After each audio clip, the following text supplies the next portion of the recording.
एक बार मिलकर के ओम का उच्चारण करेंगे।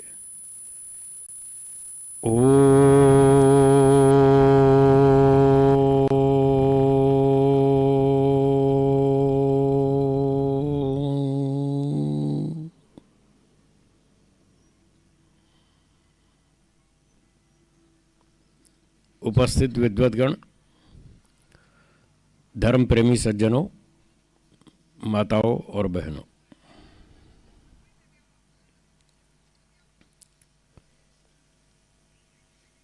पिछले 2 दिन से हमारी चर्चा चल रही थी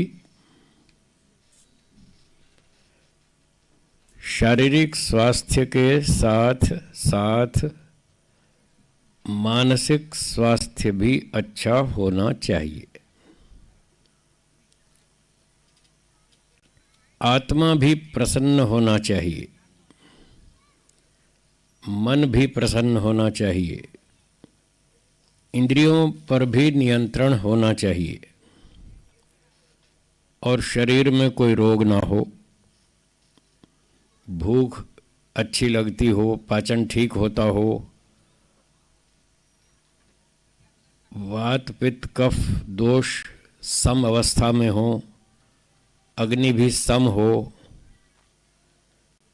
इस प्रकार से स्वस्थ का लक्षण ऋषियों ने बताया है। तो शारीरिक स्वास्थ्य के साथ साथ मन के बारे में भी हमें समझना चाहिए। हमारी बात चल रही थी, मन एक जड़ पदार्थ है।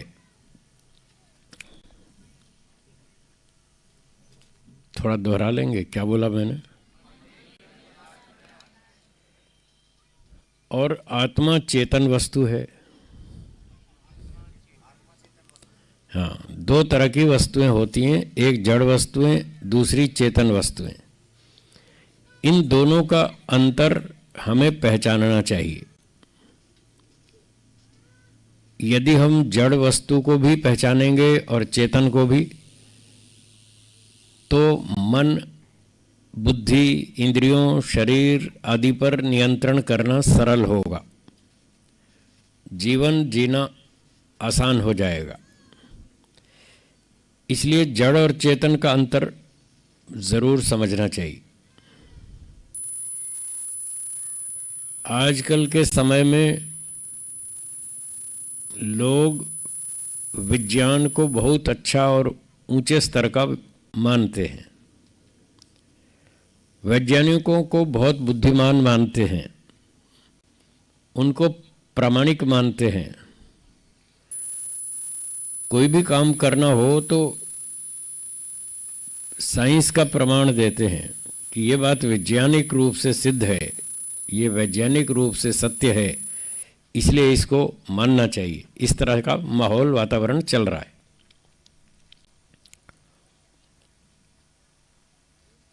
विज्ञान को तो हम भी मानते हैं कि जो भी काम हो वैज्ञानिक ढंग से होना चाहिए, बुद्धिपूर्वक होना चाहिए, परंतु बस जब परंतु आता है तो काम बिगड़ जाता है। आज जो विज्ञान चल रहा है, थोड़ी सी कम करें, आवाज थोड़ी सी कम करें। आज जो विज्ञान चल रहा है उसमें कुछ कमी है। आज का भौतिक विज्ञान अधूरा है, पूरा नहीं है। इसलिए आज के विज्ञान को हम अंतिम प्रमाण नहीं मान सकते। वेद के विज्ञान को पूरा मान सकते हैं, क्योंकि जो वैदिक विज्ञान है वो हमें संसार की वस्तुओं के बारे में पूरी जानकारी देता है और आधुनिक विज्ञान जो है ये अधूरी जानकारी देता है। तो जैसा अभी मैंने निवेदन किया कि 2 प्रकार के पदार्थ होते हैं, एक जड़ पदार्थ, दूसरे चेतन पदार्थ। वेदों का विज्ञान इन दोनों की जानकारी देता है, बहुत अच्छी जानकारी देता है, बढ़िया परफेक्ट सही जानकारी देता है। आधुनिक विज्ञान केवल जड़ पदार्थों के बारे में जानता है, चेतन के बारे में उसे कुछ भी नहीं पता। और जो थोड़ा इधर उधर से सुन लेते हैं लोग, वो सब गलत। चेतन वस्तुओं के बारे में जो कुछ सुनते मानते हैं वो सब गलत, क्योंकि वो चेतन वस्तुओं वाले शास्त्र को पढ़ते ही नहीं।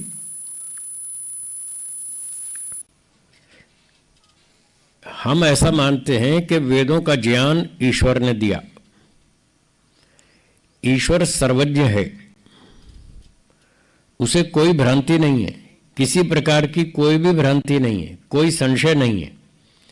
ईश्वर का ज्ञान पूर्ण है, उसमें कोई अधूरापन नहीं है,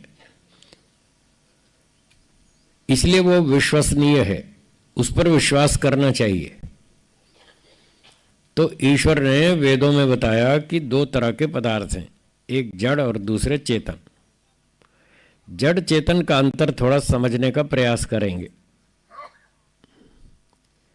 जड़ वस्तु में पहली पहचान ये है कि उसमें इच्छा नहीं होती। क्या बोला? जड़ वस्तु में इच्छा नहीं होती और चेतन वस्तु में इच्छा होती है। ये पहला अंतर। अब जड़ वस्तु तो है प्रकृति, तीन पदार्थ अनादि हैं, ये हमने पहले दिन निवेदन किया था। कितने पदार्थ अनादि हैं? तीन। तीन में से एक वस्तु जड़ है और दो चेतन है। प्रकृति जड़ है, आत्मा और ईश्वर ये दोनों चेतन हैं। यद्यपि ये दोनों चेतन हैं, फिर भी दोनों में अंतर है। ईश्वर और आत्मा ये दोनों चेतन हैं, फिर भी दोनों में कुछ अंतर भी है। अंतर नहीं होता तो दो क्यों कहते? फिर तो एक ही कहते अगर अंतर नहीं होता तो।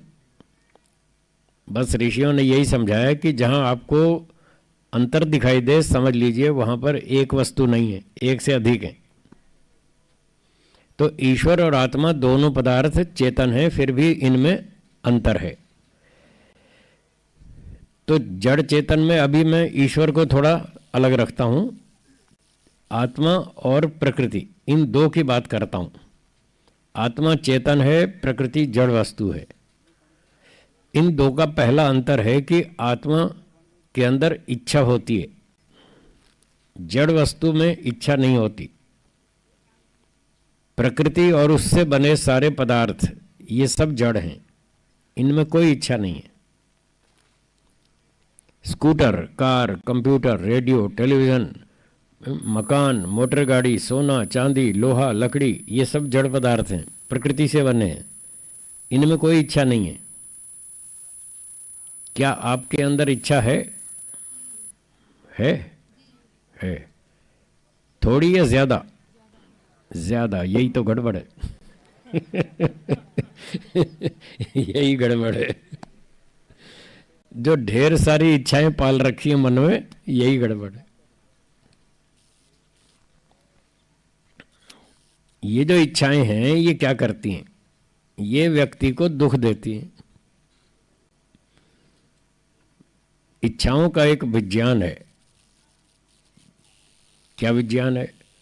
देखिए, अभी मैं छोटे छोटे प्रश्न पूछूंगा, आप उत्तर देंगे और आप सही उत्तर देंगे ऐसा मेरा विश्वास है।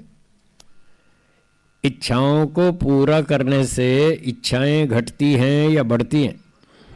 बढ़ती हैं। देखो, सबको पता है। इच्छाओं को पूरा करने से इच्छाएं बढ़ती हैं।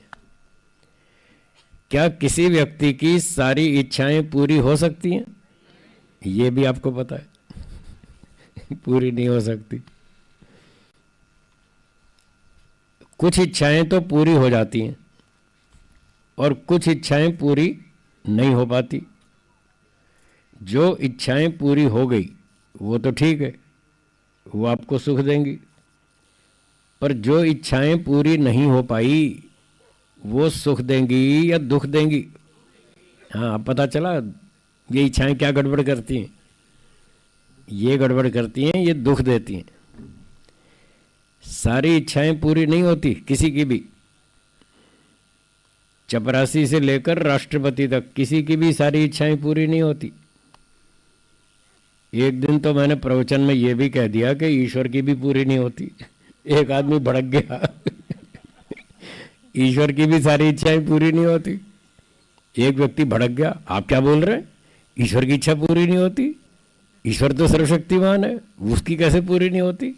मैंने कहा तो क्या हुआ, वो सर्वशक्तिमान है तो भी उसकी पूरी नहीं होती। बोला नहीं नहीं, मेरी तो समझ में नहीं आई बात, थोड़ा समझाइए, ईश्वर की कौन सी इच्छा पूरी नहीं होती। तो मैंने कहा कि क्या ईश्वर ऐसा चाहता है कि संसार में लोग चोरी करें? आप बताइए, क्या ईश्वर चाहता है लोग डकैती करें, लूटमार करें, हत्याएं करें, अपहरण करें, इस तरह के पाप कर्म करें? क्या ईश्वर चाहता है? तो क्या ईश्वर की ये इच्छा पूरी हो रही है? नहीं हो रही ना। इसलिए मैंने कहा था ईश्वर की भी पूरी नहीं होती। आप और हम क्या चीज़ है, हमारी कैसे पूरी हो जाएंगी। तो आज के सत्संग में ये पाठ याद कर लीजिए, किसी भी व्यक्ति की सारी इच्छाएं पूरी नहीं होंगी, आपकी भी नहीं होंगी, मेरी भी नहीं होती, किसी की भी नहीं होती। फिर आप सुखी होना चाहते हैं, हाँ या ना? दुख से छूटना चाहते हैं? उसका उपाय सुन लीजिए, अपनी इच्छाओं को कम करें। क्या बोला, दोहराइए। ये समाधान है दुख से छूटने का, सुखी होने का। ये समाधान है, अपनी इच्छाओं को कम करें। जब मैं ये कह रहा था अपनी इच्छाओं को कम करें, तो एक व्यक्ति ने कहा जी इच्छाएं छोड़ देंगे तो जिएंगे कैसे? मैंने कहा मैंने ये कब कहा कि सारी इच्छाएं छोड़ दो? ऐसा तो मैंने नहीं कहा। क्यों जी, कहा क्या मैंने? ऐसा तो नहीं कहा ना, सारी इच्छाएं छोड़ दो, ऐसा नहीं कहा। मैंने ये कहा अपनी इच्छाओं को कम करें, ये कहा। कौन सी इच्छाओं को कम करें, कौन सी इच्छाएं छोड़ दें? जो पूरी नहीं हो सकती उसको छोड़ दो, जो हो सकती है वो रखो अपने मन में, उसको पूरा करो, बस आप सुखी हो जाएंगे। 3 प्रकार की इच्छाएं होती हैं। एक प्रकार की इच्छाएं ऐसी होती हैं जो हमारे सामर्थ्य से बाहर हैं, हम कितना भी जोर लगा लें वो हमसे पूरी नहीं होंगी। मान लो आप जो यहाँ कोई कंपनी में काम करते हैं, नौकरी करते हैं, उनकी 30-40 हज़ार रुपये मासिक वेतन है। ऐसा व्यक्ति कोई ये इच्छा करे कि मैं 5 करोड़ की कार खरीदूंगा, तो उसकी ये इच्छा पूरी हो पाएगी? नहीं हो पाएगी। तो जो ऐसी अपनी क्षमता से बाहर की इच्छाएं हैं उनको तो छोड़ ही दें। दूसरे की देखा देखी नकल ना करें कि उसके पास ऐसी बढ़िया कार है तो मेरे पास भी होनी चाहिए। इच्छा करने में क्या देर लगती है? कोई देर नहीं लगती, कोई कठिन भी नहीं है, कितनी भी इच्छा कर लो फटाफट। परंतु इच्छा जो करें सोच समझ के करें। जो इच्छा आपके सामर्थ्य से बाहर है, ऐसी इच्छाएं या तो करें नहीं, कर लियो तो छोड़ दे। तो एक प्रकार की इच्छाएं ऐसी है। दूसरी इच्छाएं ऐसी हैं जो आप स्वयं अपनी शक्ति से पूरी कर लेंगे, अपने सामर्थ्य से आप पूरी कर सकते हैं, उसमें किसी और का सहयोग नहीं चाहिए। आप अपना बहुत सारा काम रोज़ स्वयं करते हैं, नहाना धोना है, अपना मोबाइल रखना, उसको चार्ज करना, कंप्यूटर अपना रखना, लैपटॉप रखना, उसका उपयोग करना, अपना सामान, कपड़े, जूते, बर्तन, बिस्तर, जो भी आप अपना काम करते हैं, तो ये बहुत सारे काम आप स्वयं कर लेते हैं, इसमें दूसरे का कोई सहयोग नहीं चाहिए। तो इस तरह की इच्छाएं अपने मन में रखिए और वो पूरी होती भी रहेंगी। आप आराम से अपनी इच्छा से पूरी कर सकते हैं, अपनी शक्ति से। ये दूसरे प्रकार की इच्छाएं हैं, ये ठीक है, रखनी चाहिए। पहली वाली कौन सी बताई थी? जो पूरी नहीं हो सकती, हमारे सामर्थ्य से बाहर हैं, उनको तो छोड़ दें, और जो आप स्वयं पूरी कर सकते हैं वो ज़रूर रखें। अब तीसरे प्रकार की एक और इच्छाएं हैं, वो ऐसी हैं पूरी हो तो सकती हैं पर आपके अकेले के सामर्थ्य से पूरी नहीं होने वाली, उसमें दूसरों का सहयोग चाहिए। अब अमित जी बैठे हैं, इनको सुबह ऑफिस जाना है, 8 बजे निकलना है घर से, तो 7:30 बजे नाश्ता तैयार चाहिए कि नहीं चाहिए ना? गरम गरम पराठे, मक्खन, दही, ये सब कुछ ना कुछ गरम गरम नाश्ता चाहिए। तो आपने अपनी पत्नी से कहा रात को, भाई मुझे 7:30 बजे नाश्ता दे देना, मैं नाश्ता करके और फिर ऑफिस जाऊंगा 8 बजे। अब नाश्ता आप खुद तो बनाएंगे नहीं, कौन बनाएगा? आपकी पत्नी बनाएगी। तो ये जो इस तरह की इच्छाएं हैं कि मुझे सुबह 7:30 बजे गर्म नाश्ता चाहिए, ये इस इच्छा को पूरा करने में दूसरे व्यक्तियों का सहयोग लेना पड़ता है। पत्नी का सहयोग चाहिए, बिजली वालों का भी चाहिए, पानी वालों का भी चाहिए।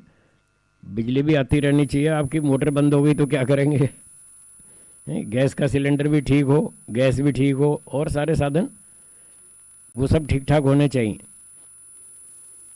तो यदि सारे साधन ठीक रहे और सब ने अपना अपना योगदान दिया, बिजली वालों ने भी बिजली सप्लाई चालू रखी, पानी भी ठीक रहा, पानी की टंकी में पानी भी भरा हुआ है, नहाना धोना भी ठीक टाइम पर हो गया, और खाना भी ठीक से बन गया, गैस का चूल्हा भी है, गैस भी है, ख़त्म नहीं हुई, आदि आदि। तो जब सब कुछ अनुकूल हो तो आपकी ये इच्छा पूरी हो जाएगी। और इनमें कहीं भी बाधा आ गई फिर मुश्किल है। या तो टाइम पर नाश्ता नहीं मिलेगा या तो लेट होगा, पर आप चाहते हैं समय पर मिलना चाहिए, तभी हम ऑफिस ठीक से जा सकते हैं समय पर। तो इस तरह की जो तीसरी इच्छाएं हैं जो पूरी पूरी हमारे हाथ में नहीं है, उसमें अन्यों का सहयोग लेना पड़ता है। ऐसी इच्छाओं की कोई गारंटी नहीं है कि वो आपकी इच्छाएं पूरी हो ही जाएंगी। वहाँ दोनों संभावनाएं हैं। ऐसी इच्छाएं पूरी हो भी सकती हैं और नहीं भी हो सकती, हाँ या ना, दोनों संभावनाएं। जब दोनों संभावना है तो दोनों बात दिमाग में रखें कि 7:30 बजे कल सुबह नाश्ता मिल भी सकता है और नहीं भी मिल सकता, कोई बाधा भी आ सकती है। तो दोनों तरह की तैयारी रखें। अगर सब कुछ ठीक रहा और आपको 7:30 बजे गर्म नाश्ता मिल गया तो आपकी इच्छा पूरी हो जाएगी, ठीक है। और बीच में कोई बाधा आ गई और वो नाश्ता गर्म तैयार नहीं मिल पाया तो फिर आपको समस्या होगी कि मेरी इच्छा पूरी नहीं हुई, मुझे गर्म नाश्ता चाहिए था और वो मिला नहीं। फिर आपको मन में खटखट होगी, हैं, खिन्नता होगी, फिर गुस्सा भी आएगा, मूड खराब होगा और क्या क्या होगा। तो उस समय अपना मूड खराब नहीं करना, गुस्सा नहीं करना, मन को शांत रखना है। यही मन का विज्ञान है। अब मन को कैसे शांत रखें, उसके लिए 3 शब्द हिंदी भाषा के बोलिए मेरे साथ। कोई बात नहीं। हाँ, ये आज की कक्षा में दूसरा लेसन याद करके जाना, ठीक है। पहला तो क्या बताया था, भूल गए? सारी इच्छाएं पूरी होने वाली नहीं है। और दूसरा ये है कि अगर इच्छा पूरी हो जाए तो ठीक है, और ना हो तो बस 3 शब्द याद रखो, आपको गुस्सा नहीं आएगा। ना गुस्सा आएगा, ना मूड खराब होगा, कुछ नहीं होगा, सब ठीक ठाक चलेगा। ये छोटे छोटे वाक्य हैं, छोटे छोटे सूत्र हैं, मंत्र कहिए, सूत्र कहिए, ये जीवन को शांत करने के, सुखी बनाने के सूत्र हैं। वेदों के सिद्धांत हैं, ऋषियों के सिद्धांत हैं। इन छोटी छोटी बातों को अगर हम जीवन में धारण कर लेंगे, बहुत सुखी हो जाएंगे, परेशान होंगे ही नहीं। ऐसे बढ़िया बढ़िया तरीके बता रखे हैं ऋषियों ने। सोचने का ढंग ठीक करो। आदमी जो दुखी है आज का, उसने सही सोचने का ढंग सीखा ही नहीं और गलत ढंग से सोचता है, जिसके कारण उसके दुख बढ़ते जाते हैं। आधे दुख तो उसने इसीलिए बढ़ा रखे हैं कि उसको ठीक ढंग से सोचना ही नहीं आता। अगर ठीक ढंग से व्यक्ति सोचना सीख ले तो उसके आधे दुख तो इतने में ही ठीक हो जाएंगे, कम हो जाएंगे। जैसे एक और उदाहरण, भारत में रेलगाड़ी चलती है, क्या रेलगाड़ी हमेशा समय पर आती है? हमेशा नहीं आती समय पर, आती भी है और लेट भी होती है।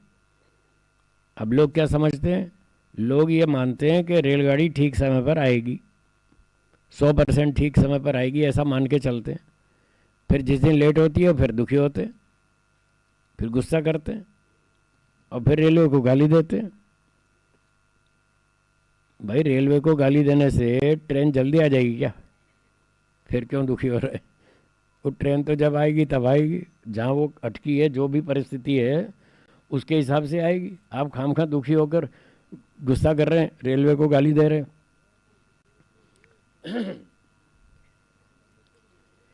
तो ऐसा नहीं करना चाहिए। परिस्थिति को समझना चाहिए कि क्या परिस्थिति है। ठंड का मौसम है, पंजाब के इलाके में, दिल्ली हरियाणा में ठंड पड़ती है, धुंध पड़ती है, तो धुंध के कारण रेलगाड़ी की गति कम हो जाती है, उतनी स्पीड से नहीं चल पाती, इसलिए वो लेट हो जाती है। जब परिस्थिति ऐसी है तो उसको स्वीकार करो। एक ये बड़ी समस्या है, व्यक्ति परिस्थितियों को स्वीकार नहीं करना चाहता, वो अपनी मनमानी करना चाहता है, अपनी इच्छा पर चलना चाहता है। ये तरीका गलत है, ऐसे कोई सुखी नहीं हो पाएगा।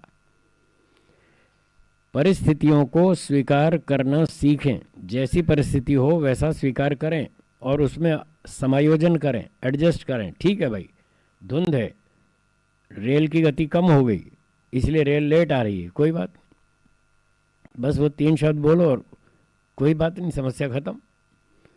एक बार मैं कलकत्ता एयरपोर्ट पे बैठा रहा और वहाँ उस दिन क्या हुआ, 9 सितंबर लगभग, ऐसा याद है मुझे, 9 सितंबर की फ़्लाइट थी मेरी, कलकत्ता से दिल्ली आना था मुझे, सुबह 10 बजे की फ़्लाइट थी।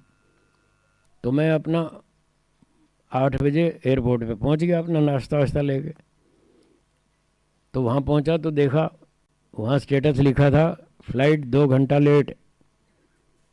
तो मैंने कहा कोई बात नहीं, अब घर तो वापस क्या जाएंगे, चलो यहीं बैठते हैं अपना कुछ चिंतन करेंगे, कुछ स्वाध्याय करेंगे, पुस्तक पढ़ेंगे, 2 घंटा टाइम पास करेंगे, वापस कौन जाए।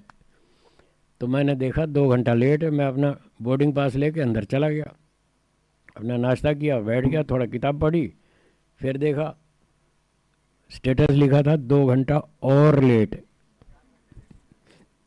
कितने घंटे हो गई, फिर कहा 2 घंटा और लेट है, फिर कहा 2 घंटा और लेट है, फिर कहा 2 घंटा और लेट है, 10 घंटा लेट हुई। सुबह 10 बजे की फ्लाइट रात को 8 बजे चली दिल्ली के लिए कलकत्ता से। तो हम बैठे रहे, बस स्टेटस पढ़ते रहे और हमने कहा कोई बात नहीं, कोई बात नहीं बोलते रहे और दुखी नहीं हुए। एयर इंडिया की फ़्लाइट थी और हमारे और भी साथी थे उस फ्लाइट में, और भी यात्री थे। अब वो बेचारे दुखी हो रहे, ये साहब लेट हो रही है, 6 घंटा हो गया, ये क्या है, एयर इंडिया वाले पागल लोग हैं, आगे हमको दूसरी फ़्लाइट पकड़नी है, दिल्ली से हमारे कनेक्शन में मॉरिशस की फ़्लाइट है, कोई कहने लगा मेरी लंदन की फ़्लाइट है। अब वैसे तो कनेक्शन में मेरी भी ट्रेन की टिकट थी, नई दिल्ली से लुधियाना की शताब्दी एक्सप्रेस की 4:30 बजे की मेरी भी टिकट थी कनेक्शन में। तो मैंने कहा 12 बजे दिल्ली उतरूँगा तो 4:30 बजे नई दिल्ली से ट्रेन पकड़ूंगा और 8 साढ़े 8 बजे रात को लुधियाना पहुंच जाऊंगा। पर वो लेट होती रही तो मैंने कहा कोई बात नहीं, मैं दुखी नहीं हुआ। और बाकी लोग तो फिर शाम तक बुरी तरह से परेशान हो गए और उन्होंने वहाँ नारे लगाने शुरू किए, एयर इंडिया हाय हाय, एयर इंडिया हाय हाय। तो लेट क्यों हुई, उसका कारण ये था कि 8 सितंबर को रात को खूब ज़ोर से वर्षा हुई और खूब घने घने बादल इकट्ठे हो गए। अब फ्लाइट आती थी, अब पायलट को वो रनवे दिखाई नहीं दे, बेचारा कहाँ उतारे, इतने घने बादल, वो फिर चक्कर मार के वापस चला जाए, फिर दोबारा आया, फिर चक्कर मार के वापस चला गया। तो वो बादलों के कारण, मौसम ख़राब होने के कारण वो फ्लाइट सही समय पर नहीं चल पाई, इस कारण से लेट हुई। तो जब एयर इंडिया को गाली देने लगे, एयर इंडिया हाय हाय, एयर इंडिया हाय हाय, तो मैंने एक से पूछा ये बादल एयर इंडिया ने इकट्ठे किए हैं क्या? तुम एयर इंडिया को गाली दे रहे हो, उसका दोष हो तो ठीक है, तुम उसके नारे लगाओ। अब बादल को एयर इंडिया ने थोड़ी इकट्ठे किए हैं, परिस्थिति को समझो भाई। जब मौसम ही खराब है तो पायलट क्या करेगा बेचारा, ऐसे पहाड़ में थोड़ी उतार देगा जहाज़ को। तो खैर ये मैंने एक उदाहरण सुनाया, ऐसे भारत में चलती रहती हैं, फ्लाइट भी लेट होती है, ट्रेन भी लेट होती है। फिर क्या हुआ, मैं रात को 11 बजे 10 बजे तो उतरा कलकत्ते वाली फ़्लाइट से। फिर मैंने अगले दिन की 4:30 की ट्रेन में बुकिंग कराई लुधियाना जाने के लिए। 3 बजे मैं उस यजमान के घर से निकला, वो मुझे स्टेशन छोड़ने जा रहा था। तो 3:30 बजे लुधियाना वाले का फ़ोन आया, बोला गुरुजी कहाँ पर हैं? मैंने कहा कार में। कि कहाँ जा रहे हैं? मैंने कहा स्टेशन। कि क्या वो कौन सी ट्रेन? मैंने कहा शताब्दी। बोले शताब्दी 4 घंटा लेट है। अगले दिन शताब्दी 4 घंटा लेट। मैंने कहा ये तो बढ़िया टाइम पर चलती है, राजधानी शताब्दी को तो प्राथमिकता देते हैं। बोले आज वो भी लेट है। तो मैंने कहा कोई बात नहीं, तब भी मैं दुखी नहीं हुआ। फिर मैंने उसको कहा अच्छा 5 मिनट रुको, मैं आपको 5 मिनट बाद सूचना देता हूँ। तो मैंने अपना फ़ोन निकाला और देखा भाई कोई दूसरी ट्रेन हो है तो कोई और टिकट मिल जाए। तो एक स्पेशल ट्रेन मिली, जम्मू जा रही थी वो नई दिल्ली से, रूटीन की नहीं थी वो, स्पेशल ट्रेन थी, उसमें एक सीट मिल गई। तो मैंने तत्काल बुकिंग की उसी समय, पहले टिकट बुक की और बाद में उसको फ़ोन किया लुधियाना वाले को। मैंने कहा भाई मैं दूसरी ट्रेन में आ रहा हूँ, ये 5 बजे चलेगी, 9 बजे लुधियाना उतार देगी, तो आप चिंता नहीं करें, मैं रात को 9 बजे पहुँच जाऊँगा। बोला ठीक है। तो ये उदाहरण मैंने इसलिए सुनाया कि जब परिस्थितियाँ प्रतिकूल हो जाती हैं तो उस समय दुखी नहीं होना चाहिए, घबराना नहीं चाहिए और परिस्थिति को स्वीकार करना चाहिए, अपने मन को शांत रखना चाहिए, मन पर संयम रखना चाहिए और कोई बात नहीं कहकर उस दुख का समाधान करना चाहिए और अगला विकल्प ढूंढना चाहिए। तो मैंने अगला विकल्प ढूंढा ना कि भाई शताब्दी तो 4 घंटा लेट है, कोई और ट्रेन देखें। और बाई चांस मिल भी गई, आधे घंटे बाद 4:30 की बजाय 5 वाली ट्रेन मिल गई, मैंने उसमें टिकट बुक करा ली, फटाफट पहुंच गया रात को 9 बजे। तो मेरा आप सबसे निवेदन है, ऐसी परिस्थितियां सबके सामने आती हैं। आप भी यहीं रहते हैं धरती पे, मैं भी यहीं रहता हूँ, ना आप चांद पे रहते हैं ना मैं चांद पे रहता हूँ, दोनों को यहीं रहना है, दोनों के सामने ये समस्या आती रहती है।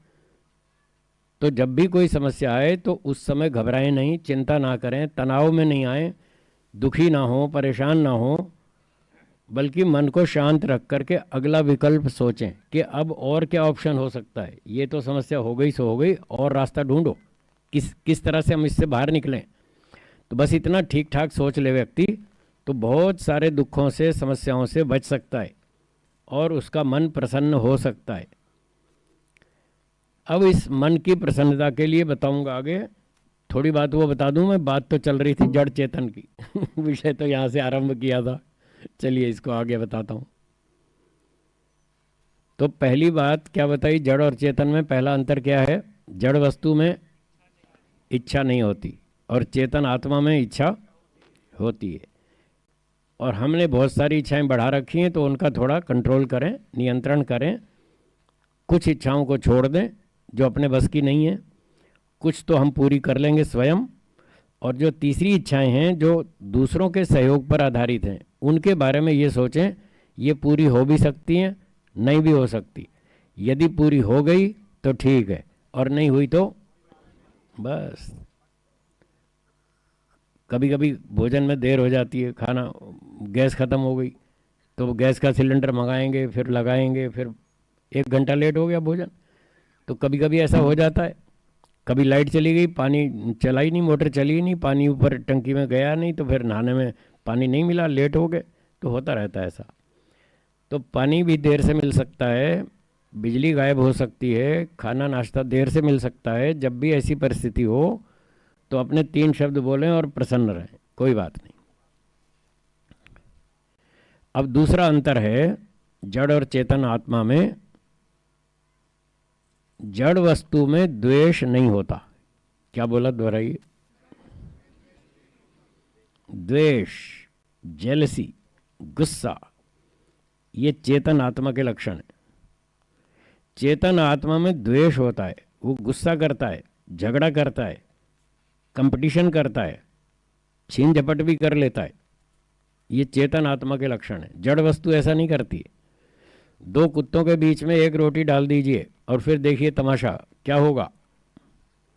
2 कुत्तों में 1 रोटी डालेंगे तो क्या होगा? झगड़ा। और ये 2 कारें खड़ी हैं, इनके बीच में 10 लीटर डीजल रख दीजिए, ये कारें झगड़ेंगी?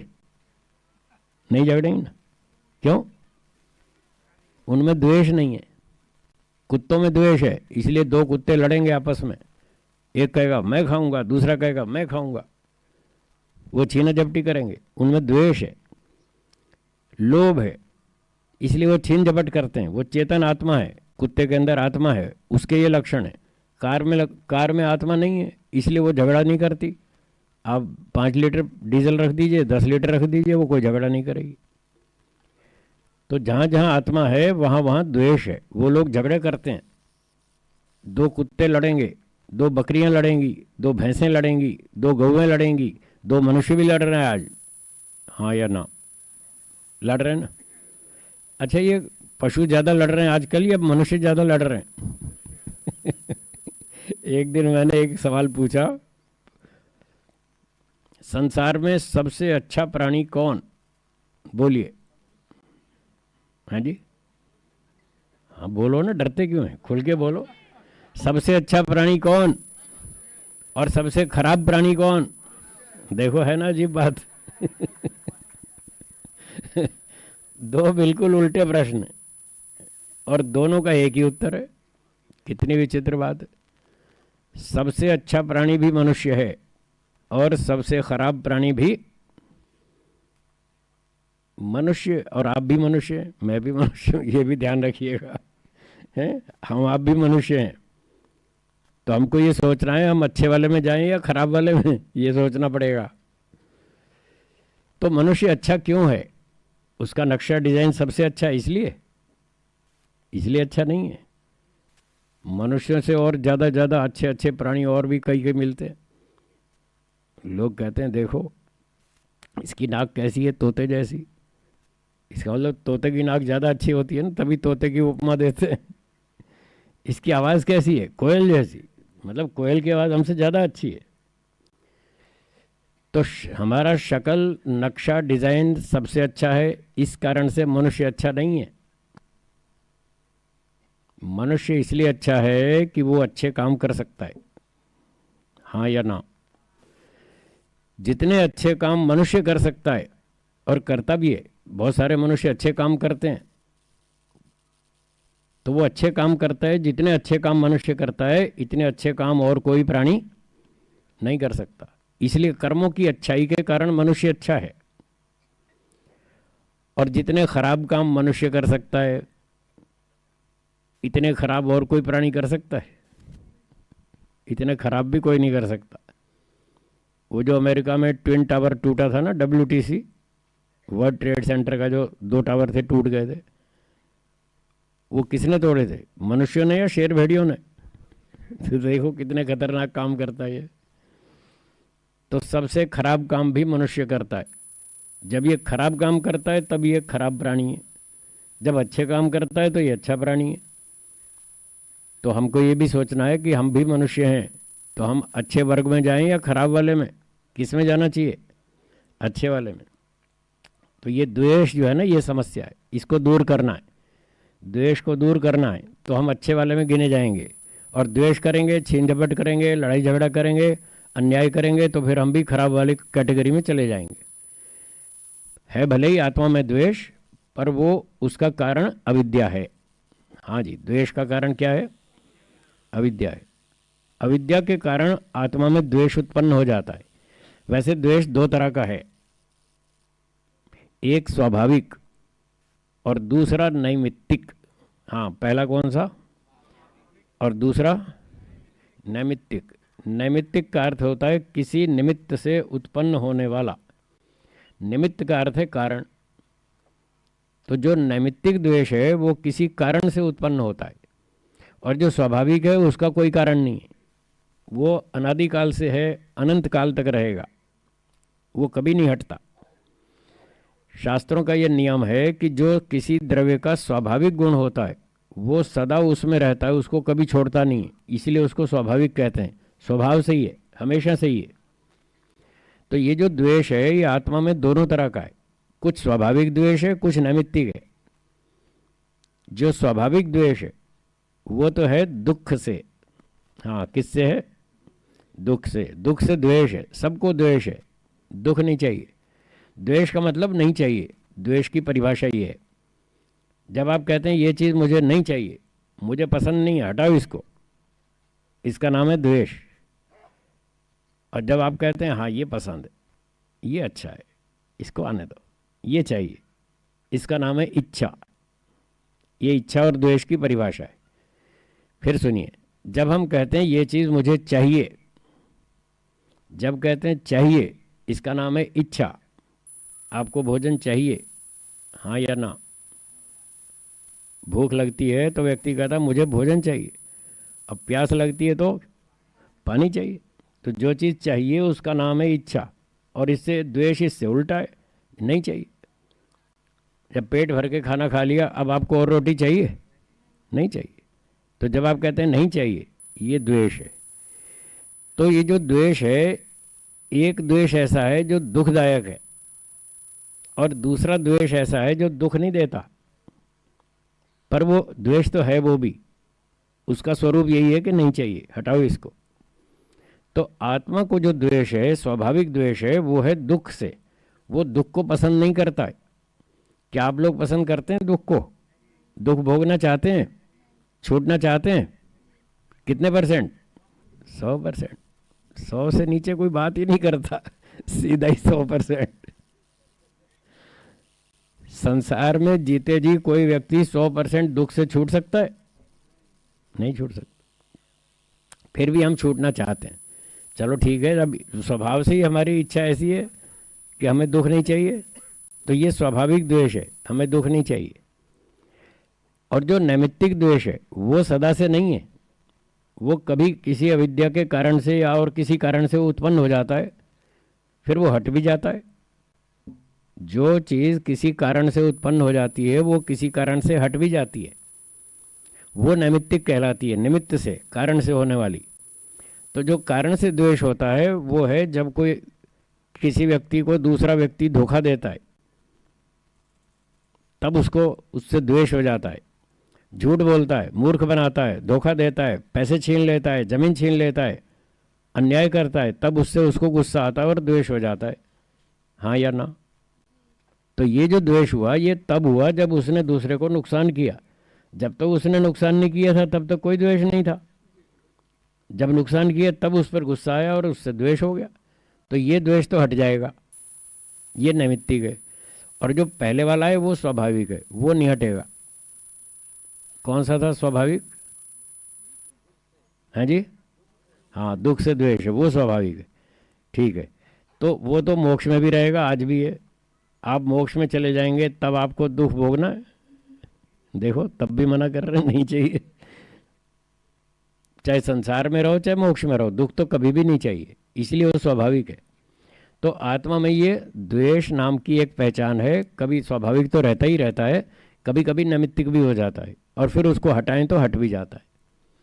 तो जड़ वस्तु में कोई द्वेष नहीं होता, न स्वाभाविक न नैमित्तिक, किसी भी तरह का कोई द्वेष नहीं है, पर चेतन आत्मा में होता रहता है। अब तीसरी पहचान है जड़ चेतन की, प्रयत्न गुण। हाँ, तीसरी क्या है? प्रयत्न। प्रयत्न का अर्थ बताया था स्वयं क्रिया करना। बोलिए। जो वस्तु स्वयं क्रिया करती है वो चेतन है, इसका नाम प्रयत्न गुण है। जिसमें प्रयत्न गुण है वो चेतन है। और जो वस्तु स्वयं क्रिया नहीं करती, स्वयं गति नहीं करती, वो जड़ वस्तु है। आपकी कार स्कूटर चलता है या नहीं चलता? चलता है। आपकी कार में गति होती है या नहीं होती? होती है। क्या अपने आप होती है? नहीं होती। तो इसका मतलब वो जड़ है। जिसमें अपने आप गति नहीं होती, दूसरे के द्वारा देने पर गति उत्पन्न होती है, स्वयं नहीं होती, वो जड़ पदार्थ है। और आत्मा चेतन है, वो स्वयं गति करता है। जैसे कुत्ता स्वयं चलता है, घोड़ा स्वयं चलता है, गधा स्वयं चलता है, बकरी स्वयं चलती है, मनुष्य स्वयं चलता है। उसको ऐसे ड्राइव नहीं करना पड़ता जैसे कार को ड्राइव करना पड़ता है। ऐसे मनुष्य को, बकरी को, चींटी को चलाना नहीं पड़ता है, वो अपने आप चलती है। तो जो अपने आप चलती है वो चेतन वस्तु है, और जिसको चलाना पड़ता है वो जड़ वस्तु है। तो ये चेतन और जड़ पदार्थ का तीसरा अंतर हुआ। चौथा अंतर है सुख का अनुभव करना। बोलिए। पांचवा अंतर है दुख का अनुभव करना। ये जो अनुभूति है, फीलिंग्स, सुखी होना, दुखी होना, ये चेतन आत्मा का लक्षण है। और जड़ वस्तु ना सुखी होती है ना दुखी होती है। अब आप यहाँ बैठे हैं पंडाल में, थोड़ी गर्मी बढ़ रही है, थोड़ी थोड़ी गर्मी बढ़ रही है ना, कुछ कुछ गर्मी लग रही है। हाँ, कोई कोई तो पंखा भी चला रहे हैं गर्मी लग रही है इसलिए पंखा चला रहे हैं। भूख भी लग रही है। हाँ, बस 5 मिनट में छोड़ दूंगा, चिंता मत करो मुझे पता है। तो भूख की भी अनुभूति होती है, और भूख तेज लग रही है और खाना मिल नहीं रहा तब दुख होता है। गर्मी बढ़ रही है तो दुख होता है, जब ठंडी बढ़ जाती है तो भी दुख होता है, और जब अनुकूल तापमान हो तो सुख होता है। अच्छा साफ़ सुथरा कमरा है, साफ़ सुथरा बिस्तर है धुला हुआ, और तापमान भी ठीक है, गर्मी का मौसम है, आपने कूलर चला दिया, एसी चला दिया और अपनी इच्छानुकूल तापमान बना लिया, तो आपको सुख का अनुभव होता है। तो हम गर्मी में धूप में बैठते हैं तो हमको दुख का अनुभव होता है। लेकिन ये आपकी कार खड़ी रहती है धूप में सारा दिन, क्या ये भी दुखी होती है जी? कार दुखी नहीं होती, क्योंकि वो जड़ है। आपको एसी में बिठा दें तो आप खुश हो जाएंगे, गर्मी में बिठाएं धूप में तो आप दुखी हो जाएंगे। कार को एसी में रख दो, खुश नहीं होगी। धूप में खड़ा रखो सारा दिन, दुखी नहीं होगी, गर्म हो जाएगी पर दुखी नहीं होगी। तो जड़ चेतन में ये अंतर है, वो सुख दुख का अनुभव करता है आत्मा, और जड़ वस्तु सुख दुख का अनुभव, ये अंतर है। और एक छठी बात, ज्ञान। छठी बात क्या है? चेतन आत्मा में ज्ञान है, नॉलेज है। आपने पहली कक्षा से लेकर यहाँ तक बहुत सारी पढ़ाई करी, हाँ या ना? बहुत सी बातें सीख ली। माताओं ने खाना बनाना सीख लिया, स्कूटर चलाना सीख लिया, कार चलानी सीख ली, घर का काम सीख लिया, कपड़े धोना आदि आदि 20 तरह के काम सीख लिए। पुरुषों ने भी कई तरह के काम धंधे सीख लिए, नौकरी करते हैं, व्यापार करते हैं, ट्रेन बनाते हैं, जहाज़ बनाते हैं, खेती करते हैं, व्यापार करते हैं, अकाउंट्स लिखते हैं, बहुत सारे काम सीख लिए। तो ये जो सारी नॉलेज है, ज्ञान विज्ञान, ये चेतन आत्मा का लक्षण है। जड़ वस्तु में ज्ञान नहीं होता, उसमें इच्छाएं नहीं होती, कोई फीलिंग्स नहीं होती, वो दुखी नहीं होती, सुखी नहीं होती, अच्छे बुरे का अंतर नहीं पहचानती। पर चेतन आत्मा में ये सारे लक्षण हैं। वो अच्छे बुरे का अंतर समझता है, हानि लाभ को जानता है, मान अपमान को समझता है, सुख दुख को जानता है, फीलिंग भी करता है, उसमें इमोशंस होती हैं, भावनाएं होती हैं। जड़ वस्तु में ये सारे लक्षण नहीं होते। अब आज की मॉडर्न साइंस वाले इसका उत्तर नहीं दे पा रहे। ये कौन है जिसमें ये सारी फीलिंग्स हैं, बताओ? उनके पास कोई उत्तर नहीं है। तो जो वेद पढ़ेंगे उनको समझ में आएगा कि हाँ, आत्मा नाम की एक चीज़ है, वो चेतन है, मटेरियल से वो अलग चीज़ है। तो हमारी वैज्ञानिकों से बात होती रहती है, कभी इसरो के वैज्ञानिक, कभी और गुजरात यूनिवर्सिटी के, कभी कहीं के, बहुत सारे वैज्ञानिक मिलते हैं। हम उनसे पूछते हैं, क्या आप आत्मा को मानते हैं? बोले नहीं मानते। मैंने कहा क्यों नहीं मानते? बोले दिखता नहीं। तो मैंने कहा अल्फ़ा बीटा गामा रेस दिखती हैं? चुप। इलेक्ट्रॉन दिखता है? एक इसरो के साइंटिस्ट को मैंने पूछा, क्या आपने इलेक्ट्रॉन देखा? बोले नहीं देखा। मैंने कहा दुनिया के किसी वैज्ञानिक ने आज तक इलेक्ट्रॉन देखा? बोले नहीं देखा। तो मैंने कहा आप मानते हैं? बोले हाँ मानते हैं। तो मैंने कहा जब इलेक्ट्रॉन को बिना देखे मानते हैं तो आत्मा को क्यों नहीं मानते? वो भी नहीं दिखता। सारी चीज़ आँख से थोड़ी दिखती है। तो बहुत सारी चीज़ें हैं जो मॉडर्न साइंस भी मानती है, जबकि वो चीज़ें आँख से नहीं देख पाते, फिर भी वो मानते हैं उन चीज़ों को। तो अनुमान प्रमाण से मानते हैं, शब्द प्रमाण से। एक व्यक्ति को मैंने पूछा, साइंस के स्टूडेंट थे, मैंने पूछा इलेक्ट्रॉन में नेगेटिव चार्ज है या पॉजिटिव? हाँ जी, आप बताइए कौन सी है? नेगेटिव। मैंने कहा आपने इलेक्ट्रॉन देखा? बोला नहीं देखा। तो मैंने कहा कैसे पता चला कि उसमें नेगेटिव चार्ज है? बोला हमारी किताब में लिखा है। मैंने कहा अच्छा, तुम अपनी किताब की बात मानते हो, हमारी किताब की क्यों नहीं मानते? तुम्हारी किताब में लिखा है इलेक्ट्रॉन होता है और नेगेटिव चार्ज है, हमारी किताब में लिखा है आत्मा होता है और वो दुखी होता है, फिर उसको क्यों नहीं मानते? ये तो न्याय नहीं है, ये न्याय नहीं है। अगर आपकी किताब ठीक बोलती है तो हमारी भी ठीक बोलती है। जब आप उसकी मानते हो तो इसकी भी मानो। तो हमारी किताब में सारे लक्षण लिखे हैं जो मैंने आपको सुनाए। तो आत्मा ये 6 लक्षण वाला है, और भी इसमें है लक्षण, मोटे मोटे एक सूत्र में बताए थे न्याय दर्शन में, वो मैंने आपको सुनाए। ईश्वर के लक्षण इससे थोड़े अलग भी हैं, कुछ मिलते जुलते भी हैं, कुछ अलग भी हैं। तो अभी हमने आत्मा और जड़ पदार्थों की तुलना की। अब घड़ी बता रही है समय समाप्त हो रहा है, अब ईश्वर की और आत्मा की तुलना, ईश्वर और जड़ पदार्थों की तुलना हम रात को करेंगे। रात को कक्षा में आएंगे ना? हाँ, बाकी चर्चा रात को करेंगे। अभी इतना कहकर विराम देता हूँ।